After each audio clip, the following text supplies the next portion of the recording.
¿Cómo sigue avanzando nuestra política? Hemos tenido ya los primeros debates presidenciales para las primarias. Hemos tenido también resultados en un partido en Renovación Nacional para la elección de su presidente. Están pasando muchas cosas y sin duda quedan muchas todavía por ocurrir. Vamos a estar comentando justamente eso, en cuál es el escenario actual, junto a Hugo Herrera, académico de la Facultad de Derecho e Instituto de Filosofía de la Universidad Diego Portales. ¿Cómo estás, Hugo? Buenos días. Buenos días, Bárbara. Muchas gracias por la invitación. En las últimas horas hemos tenido los debates presidenciales. ¿Qué le ha parecido eso? ¿Cómo se va configurando el escenario para lo que viene el 18 de julio? Yo creo que está líquido, por llamarlo de algún modo, y se da algo que es bien extraño y que yo creo que no se había dado en otras elecciones, que es que como está tan variable el escenario en las tres coaliciones, o sea, en el grupo Frente Amplio Partido Comunista, en la exconcertación y en Chile Vamos, creo que la situación de cada una de las alianzas impacta en la situación de las otras alianzas. Pongo un ejemplo. Si la exconcertación no logra llevar una candidatura fuerte, el escenario se facilita mucho para Chile Vamos, mientras que si en cambio logran plantar una alternativa fuerte, por ejemplo, Yasna Proboste, por poner un nombre, entonces el escenario a Chile Vamos se le complica mucho. Y las estrategias, asimismo, se ven influenciadas unas por otras. Bueno, justamente en esa estrategia, en las casas, toda la gente está comentando qué van a hacer, qué estrategias podrían tomar. Una de ellas que ha sonado es la posibilidad de ir eventualmente a votar en la primaria de la oposición. Pero algunos han planteado, de partida no tendría ninguna posibilidad de éxito, no hay una capacidad de movilizar tanta gente, pero incluso si eventualmente el candidato Boric podría ser más complicado que el alcalde Jadwe, pensando en que quizá podría ser más competitivo, no tiene, entre comillas, para algunos la carga de ser comunista. Sí, Jadwe tiene una capacidad que yo encuentro asombrosa, sí. Tiene una simpatía y diría, cara de palo, digamos, que es sorprendente. Ayer era increíble ver todas las cifras que se echó al bolsillo, digamos. Le preguntaban por estos medicamentos que le estaba proponiendo y después por cómo iba a hacer crecer el país, qué sé yo, aumentando los sueldos de manera sorprendente y la productividad y los impuestos a la vez. Parecía Aladino y la lámpara maravillosa, digamos, pero tiene una pachorra y tiene una simpatía que lo hacen bien competitivo, mucho más que el Partido Comunista, donde uno en el fondo ve una actitud humana que muchas veces los hace incompatibles con sacar hartos votos. Ahora, yo creo que efectivamente tú tienes razón en que Boric es un candidato que si bien es de izquierda y nace con los movimientos sociales del 2011 y todo eso, da más garantías de que aquí se va a avanzar hacia una política realizable, institucional, en donde el país no va a caer en algo parecido, además, a un sistema autoritario. No hay que olvidar que Hadwe ya está proponiendo restricciones a los medios de comunicación, tanto en el tema de la propiedad como en el tema de la libertad de expresión. Y eso yo creo que sería un retroceso infinito en términos de democracia y de democracia constitucional, así como la conocemos. Ahora, ¿cuánto Efectivamente. de eso permea a la gente, a la opinión pública en general? Porque hay varias cosas de su programa que han sido cuestionadas, por supuesto, una que tiene que ver con los medios de comunicación y probable limitación a la prensa. Él mencionaba que los medios quizá iban a tener que tomar una postura, que podía haber un consejo ciudadano. Si uno mira las redes sociales y cómo se comporta, claro, puede generar preocupación en algunos. En el caso de las tomas, por ejemplo, y hay varias cosas que han surgido, pero ¿cuánto de eso realmente baja y a la gente le importa o pudiera ser un factor para decidir si sí o no? Pueden ser más atractivas las otras cosas que mencionaba al principio. Mira, yo creo que él está jugando con fuego, digamos, porque si hay, la propuesta de él es que un consejo ciudadano, o sea, democrático, va a decidir sobre qué se puede decir y qué no se puede decir. Pero la lógica de los derechos humanos y la libertad de expresión es uno de los derechos humanos fundamentales sobre el que han funcionado todas las democracias desde que nacen en la modernidad. La idea detrás de los derechos humanos es que son tan importantes que ninguna mayoría democrática puede votarlos. O sea, ninguna mayoría puede decidir que la esclavitud es buena, ninguna mayoría puede decidir que la libertad de expresión hay que eliminarla, ninguna mayoría puede decidir, debe poder decidir, digamos, que la libertad de conciencia, por ejemplo, no es un derecho humano. Eso es del ADN de las democracias contemporáneas. Entonces ahí él está demostrando una actitud profundamente totalitaria. O sea, si una asamblea democrática va a decidir qué se puede decir y qué no se puede decir en Chile, Chile dejó de ser una democracia constitucional. Bueno, Y justamente de aquí grave. en el debate le hicieron la pregunta, entonces los medios no van a poder tener la posibilidad de tener una línea editorial que eventualmente pueda ser distinta, diversa, contraria eventualmente a un gobierno de turno. Y ahí él dijo algo que no había dicho antes, respecto a que los medios tendrían que explicitar una postura. Claro, pero tampoco es muy claro. O sea, por una parte podrían explicitar, pero la pregunta es, ¿eso los haría invulnerables a esa asamblea, a ese consejo de comisarios, digamos, del pueblo que va a decidir quién habla y quién no? Yo creo que está jugando con fuego y creo los entrevistadores no fueron capaces de plantear el punto. Creo que ahí se equivocaron, digamos. Es un error gravísimo que periodistas que tienen que velar por la libertad de expresión como en el fondo, como el aire que respiran, no hayan sido capaces de plantarse en las coloradas, digamos, y decirle, bueno, aquí usted está dando el paso hacia el totalitarismo. Eso es lo que define el paso al totalitarismo, el momento en que los regímenes amarran por dentro, por decirlo así, el poder y restringen los derechos humanos. Ahora, no solo los periodistas, tampoco una actitud muy contraria o muy dura respecto de eso, por ejemplo, del otro candidato, y tampoco si uno mira lo que han dicho todos los otros candidatos de su sector, no pareciera que se le da la gravedad que usted menciona. Estoy de acuerdo. No, no hay que ser injusto. Boric fue complaciente con esto y creo que al frente también no había un llamado de atención severo sobre la gravedad de este punto. Yo creo que es mucho más grave que eliminar las AFPs, digamos. O sea, una democracia puede funcionar sin AFPs y hay muchas que funcionan sin AFP, pero una democracia no puede funcionar, al menos como las conocemos en Occidente, sin libertad de expresión. Ahora, de alguna manera, este es un tema, el tema de las tomas, que se podría interpretar como una legitimación de las tomas en la medida que afirma que el derecho a la vivienda debería estar por sobre el derecho de propiedad. Esto pensando, por supuesto, en privado, porque él también ha mencionado que puede ser en temas de terrenos públicos. ¿Cuánto le puede afectar en su candidatura de alguna u otra manera tener que salir a justificar o cambiar o retrucar su programa en cada intervención que vaya haciendo? Porque va agregando detalles que no estaban en el programa. Sí, yo creo que es muy desprolijo. Yo creo que la candidatura de Jadwe, eso mismo, digamos, la va a hacer inviable. En la medida en que haya. A ver, yo creo que en este momento las alianzas están más complicadas consigo mismas que con el frente. ¿Ah? En Chile Vamos está en una crisis severa, la exconcertación, ¿para qué decir?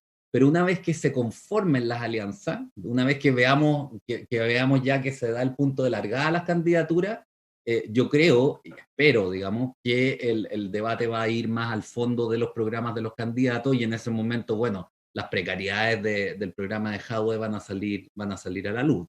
Mm. Ahora, vámonos a la otra, al otro debate, de la otra primaria. ¿Qué le pareció?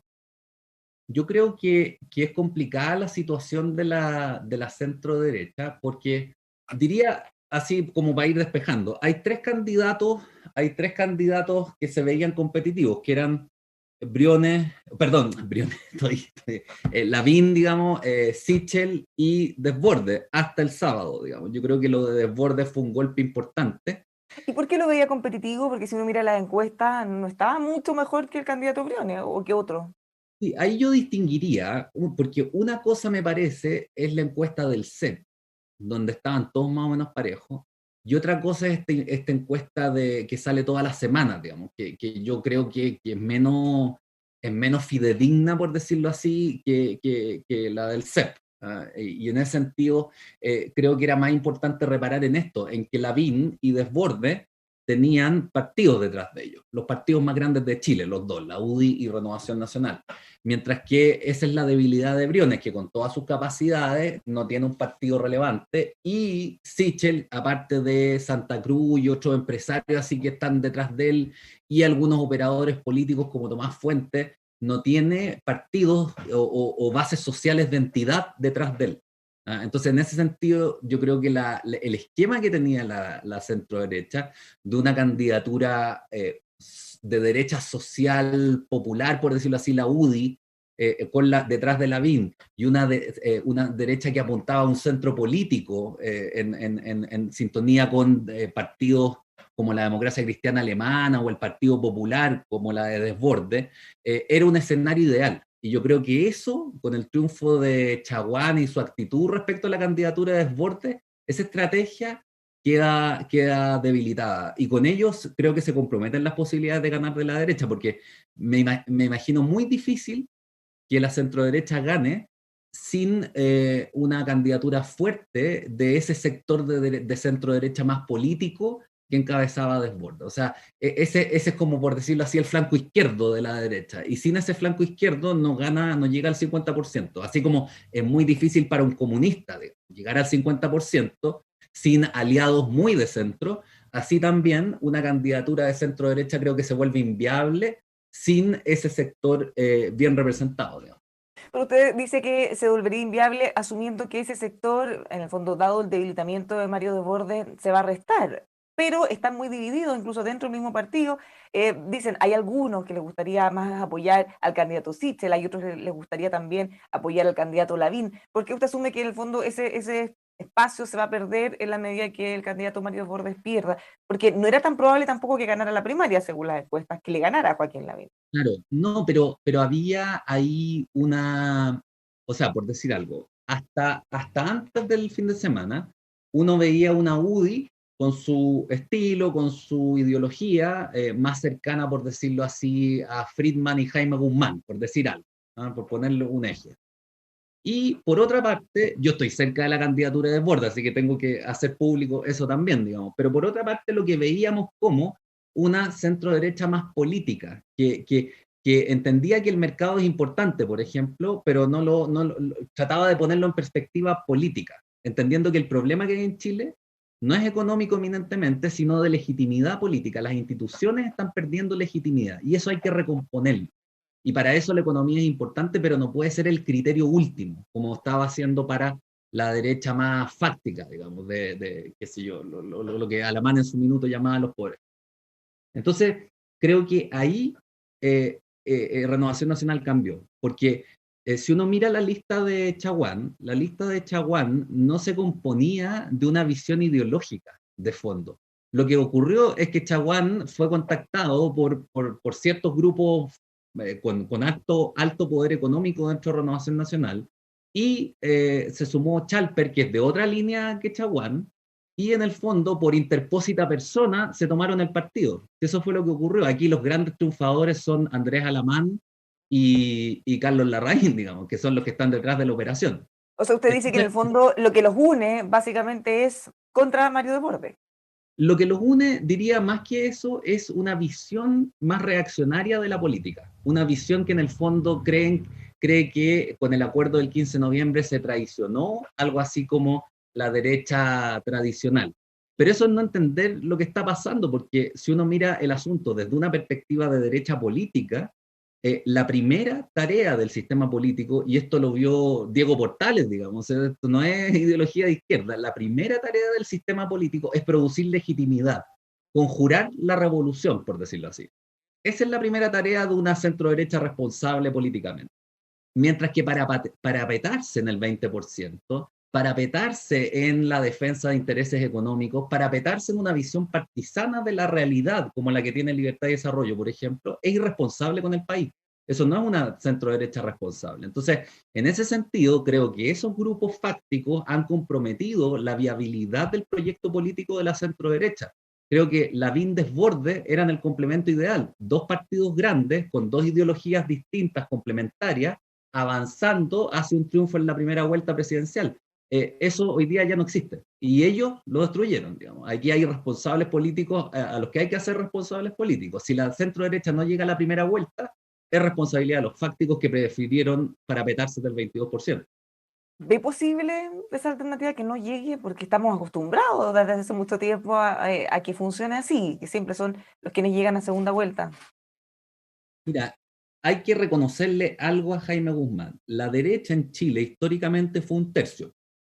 con el trabajo que hizo la UDI en las poblaciones de Santiago, Valparaíso y Concepción, la derecha avanzó a disputar el 50%, porque venía desde Lavín Lagos, digamos que la derecha venía marcando sobre el 40% y disputando, acercándose al 50%. Eso se veía posible todavía con dos partidos complementándose. Una derecha más política, otra derecha más subsidiario, más liberal, por decirlo así, y otra más nacional. Y ese esquema fue el esquema del éxito de la centroderecha. Y no se dieron cuenta que al destruir la candidatura de Desbordes, al torpedearlo, digamos, están destruyendo esa posibilidad. Entonces, no sería raro que la derecha retrocediera al tercio. Y el problema es que tercio, tercio y tercio, bueno, el asunto se vuelve altamente inestable, porque podría ser el tercio más pequeño, y entonces quedarse fuera de la segunda vuelta. Eso sería un desastre en términos políticos para la centro derecha y creo también para el proceso político chileno, porque la posibilidad de que todos los sectores se integren depende de conversaciones, digamos, de conversaciones entre los dos polos históricamente más grandes, digamos. Y creo que entraríamos en algo inesperado. ¿Ah? No tengo diagnóstico para algo así, pero sería inesperado. Pero ¿cómo ves ahí, diga, por un lado, gente que plantea que la derecha debería correrse hacia el centro, pensando en encontrar o en llenar un espacio que pareciera que está medio huérfano? Y por el otro lado, gente como José Antonio Casti, quienes son más cercanos, dicen, bueno, parece que voy a ser el único candidato de derecha en la primera vuelta. Lo que vimos ayer, afirmaba en conversación con nosotros, ayer se refería al lunes, el debate de Chile Vamos, era un debate socialdemócrata, en el fondo no había nadie de derecha. Hay una presión, y porque no solo él, hay una parte de la derecha que siente eso. Sí. Mira, yo creo que, a ver, se complica un poco el asunto porque Lavín es un saltarín, digamos, es bien audaz en sus calificaciones, pero si uno mira en verdad el programa de Lavín, el equipo económico de Lavín, eso es UDI, libertad y desarrollo, o sea, no hay nada muy distinto del Chicago gremialismo, como lo llamaba Jovino Novoa, que en paz descanse, digamos. Pero creo en ese sentido que la actitud de José Antonio Kast es irresponsable, porque es más parapetado todavía. O sea, aquí tenemos, yo creo que el asunto es así. Hay dos opciones. Y en ese sentido hay que reconocerle a Mario Desbordes el coraje de, pese a haber sido derrotado, mantener en pie su candidatura. Yo lo admiro en ese sentido, digamos, creo que hay un patriotismo ahí, porque o se potencia esa candidatura y se mantiene en alto una centro-derecha más moderada. Esto no es en el estilo tampoco de traicionar los ideales de la centro-derecha, como se ha dicho. Esto es como la CDU alemana, como el Partido Popular, como cualquier derecha decente en Europa y en el mundo civilizado, digamos. Y se supone que Chile se está desarrollando, queremos avanzar en ese sentido. Entonces, o se potencia esa candidatura y se la apoya lealmente, abriendo la posibilidad a que la derecha avance desde el tercio histórico hacia la mitad de los votos, o entonces nos parapetamos, nos quedamos cómodos en las Condes Vitacura, los Barnechea, así ganando por hartos votos aquí, la derecha no pasa a la segunda vuelta y queda con una minoría parlamentaria irrelevante. Entonces, es eso lo que está en juego. Ahora, mirando el escenario completo, ¿cómo podría cambiar todo si es que eventualmente la presidenta del Senado, Yana Proboste, decidiera finalmente ser candidata? No, yo creo que ahí habría que ir a buscar a Andrea Lamán y pedirle explicaciones, porque en ese momento yo creo que las opciones de la centroderecha se ven reducidas a mucho, digamos, como digo, el único candidato que podría disputarle ese espacio político a la centroizquierda es Mario Desbordes. Entonces, yo digo, hay que darle vida a esa candidatura, porque Lavín no disputa ahí, Lavín no le disputa a Yana Proboste, porque los electores de Proboste y de Desbordes pues, están muy equivocados, pero están pensando más bien en grandes consensos políticos, donde no caben ninguno de los extremos, ni el extremo economicista, ni el extremo marxista, por decirlo así, que condena moralmente al mercado. Esos quedan fuera, o sea, ni Kast ni Jadwe, por decirlo así, van a estar en ese electorado, no son, mira. Y además hay otro tema, y también se ha perdido de vista, que es que tenemos una discusión constitucional en ciernes, y esa discusión constitucional fracasa si no hay un centro político fuerte, ¿no? Porque ahí se requieren 2/3, y 2/3 que no sean partisanos, 2/3 que entiendan que se trata de componer el marco en el cual todos podamos sentirnos reconocidos. No se trata de un triunfillo, por decirlo así, de anotarse un gustito del 22% o de una izquierda revolucionaria. No, ahí son los sectores moderados los que deben tener prevalencia. Finalmente, tenemos, además del desafío presidencial, las parlamentarias. ¿Cómo ve que van a ser las negociaciones para el proceso constituyente? Se hizo un acuerdo amplio en la derecha, se celebró mucho pensando que iban a tener más posibilidades, cosa que por distintas razones no ocurrió. ¿Qué va a pasar o qué debería pasar entonces para las parlamentarias? Y lo mismo también en la oposición. Yo creo que en las parlamentarias, la centro derecha debería poner más cuidado que lo que puso en la constituyente. ¿Ah? Ahora, usualmente ahí, digo, llevar candidaturas fuertes, ¿ah? Porque en la constituyente, probablemente porque no estaba ligado a carrera política, los candidatos fueron en general mucho más débiles que habitualmente. Entonces, lo primero me fijaría en llevar candidatos competitivos. Y lo segundo, que creo que es esencial, es perfilar claramente las dos derechas, las dos almas de la derecha, estas dos almas, una más política, otra más económica, una más centrista, otra más al extremo, o más dura, por decirlo así, pero teniendo esta mascada hacia el centro, sin la cual yo creo que las elecciones parlamentarias también se podrían ver muy complicadas y la derecha queda reducida a ese tercio menor o al 22% o algo parecido. Muchísimas gracias por conversar con nosotros. Que tengan un muy buen día. Vamos a ver Muchas cómo sigue gracias. evolucionando todo esto. Noticia en desarrollo. Sí, gracias. Ya, pues muchas gracias. Dejamos a todos invitados a seguir junto a nosotros revisando nuestros contenidos en emol.com.